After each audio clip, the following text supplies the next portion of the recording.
So closing out the year, we have seen builders across the Inland Empire promoting all sorts of different incentives. They've been offering rate buydowns. They've been offering credits for design center upgrades. They've been offering closing cost help. But what kind of incentives are coming after January 1st?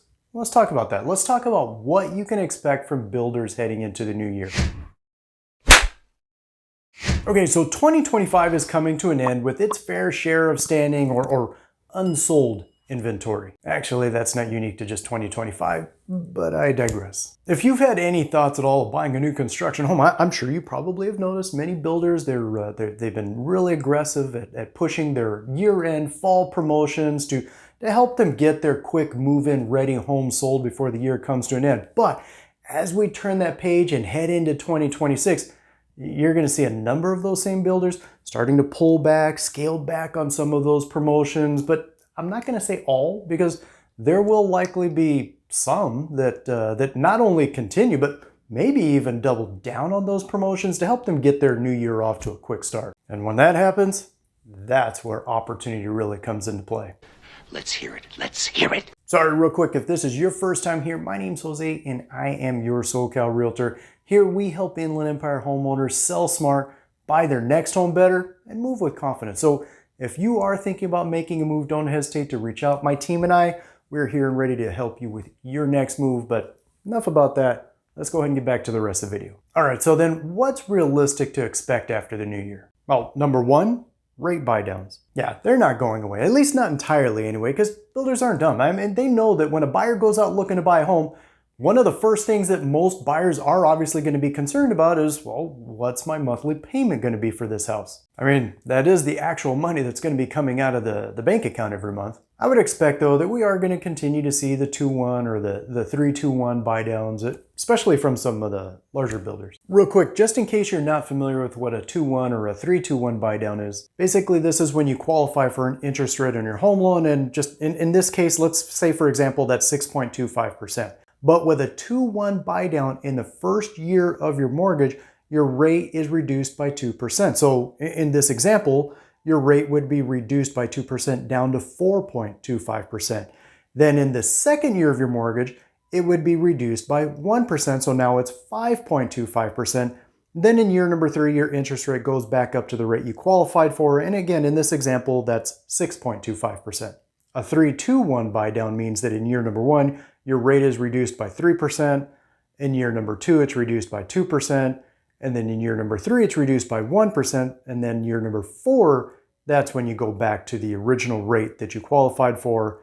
That's the 2-1 and the 3-2-1 buydown. And for many people, that could really be a big deal, because you could save potentially as much as $500 to maybe $800-900 a month in those first few years. Another one is closing cost credits. Yeah, I would expect this one to most likely be sticking around too. However, I would ask them, is it a true credit, or did the builder, pad the sales price of the house in order to cover the cost of the credit? Many times it really is a true credit, but sometimes. And then there's the inventory home discount. As is the case pretty much every year, but you're going to see many builders, many communities with leftover inventory or spec homes that did not sell prior to the end of the year. And when that happens, that's where you could, potentially, but that's where you could see, $10,000, maybe $20,000.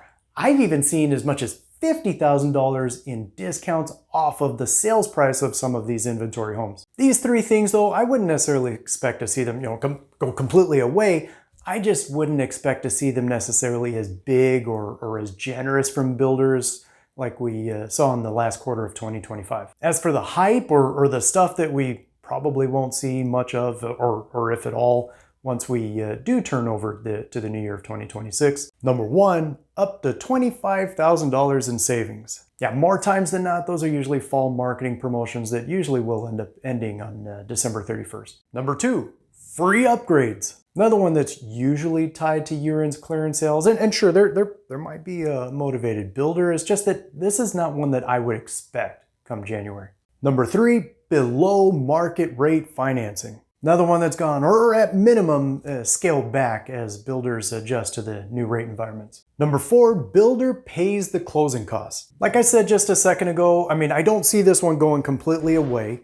I do see it sticking around, at least to some degree. I just wouldn't expect to see it where builders are, super aggressive, like what we saw builders doing to close out 2025. I wouldn't see them so aggressive where, we'll cover all your closing costs.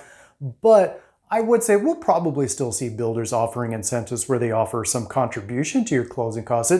It's just that the ones where they're more aggressive in giving assistance for closing costs, most likely those are going to be typically for their unsold inventory or spec homes that they want to hurry up and get sold.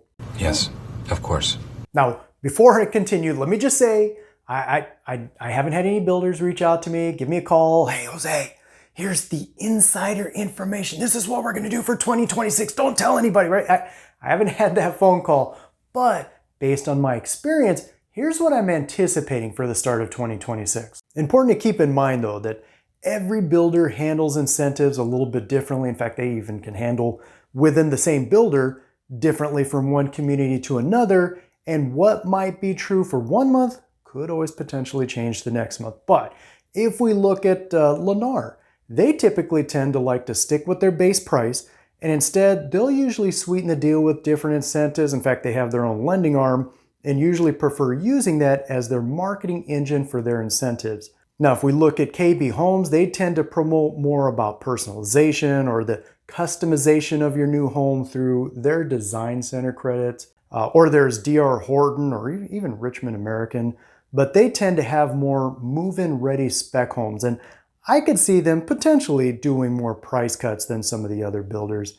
And then there's Century Communities and Tri-Point Homes, which both have been a little more selective about what sort of incentives and, in fact, even which communities they're offering them at. But I could see smaller cash credits and short-term rate lock offers from them instead of the big flashy discounts that we saw earlier in 2025. By the way, if you are planning to buy a new construction home, and whether that's before or after the new year, but if you are planning to buy a new construction home, I just want to encourage you to grab my free new construction home buyer's guide.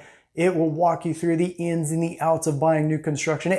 Everything you need to know before you ever step foot in one of their model homes. You can grab it after the video, but you'll find the link below. I promise you this, you will start to see new messaging after the new year. Just like with car dealerships, it happens every year. You're gonna see, I guess this one depends on when you're watching this, but you're gonna see a shift in the marketing from year-end savings to new year, new home type of campaigns. You're gonna hear things like limited availability. You're gonna hear things like, first release of our 2026 home prices, or be the first to own a home in the brand new phase that we're building. Listen, the homes that they're building, I'm sure they are beautiful and very nice. It's also important to remember, though, that marketing is just that. It's marketing.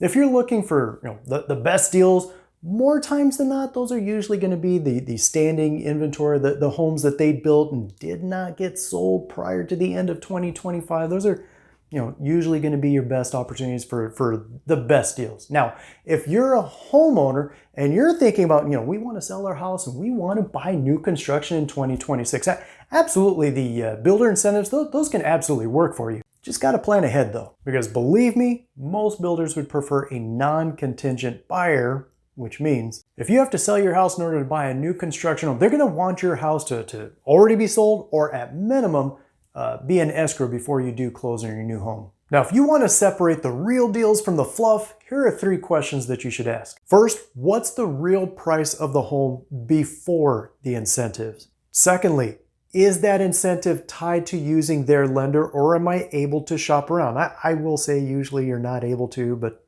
it's still worth asking. And then number 3, how does the monthly payment compare with and without the incentive? Like I mentioned earlier, if you are thinking about buying a new construction home, don't forget to grab my free new construction home buyer's guide. It's designed to be a comprehensive guide to walk you through everything you need to know when it comes to buying new construction, what to watch out for, as well as how to avoid potentially costly traps. Again, the link for that is down below. Of course, if you do have any questions at all, my contact information is also below. Feel free to reach out. Otherwise, until then, we'll catch you on the next one.